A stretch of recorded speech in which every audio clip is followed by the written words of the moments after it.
Di asal Pilipino na isuko ang kalayaan at dangal.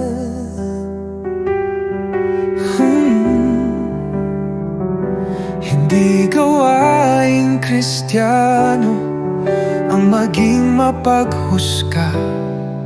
Korte ng Pilipinas ang dapat maglitis sa kanya.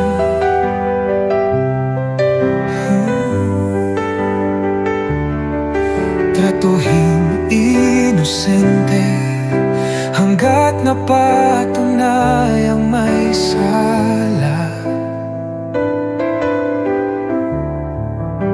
Ikaw at ako, mag-asal Pilipino, gawing Kristiyano ang pamumuno.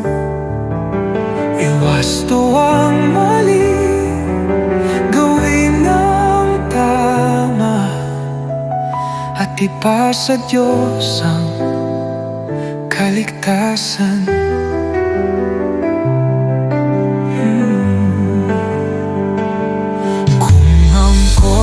Natin ay di mapagkakatiwalaan, di ba't karapatan natin bilang malayang bayan na iwasto ang mali at puna ng pagkukulang ng mismong Pilipino, hindi ng mga dayuhan. Ikaw at ako, mag-asal Pilipino, gawing Kristiyano ang pamumuno. Iwasto ang mali, gawin ang tama, at ipasa Diyos ang pagliligtas.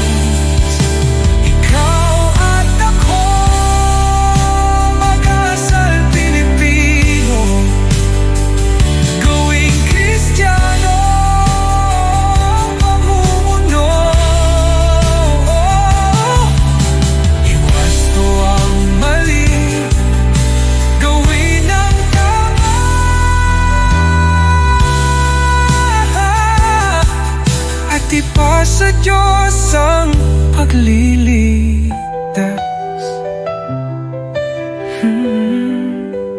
Gawin natin ang tama,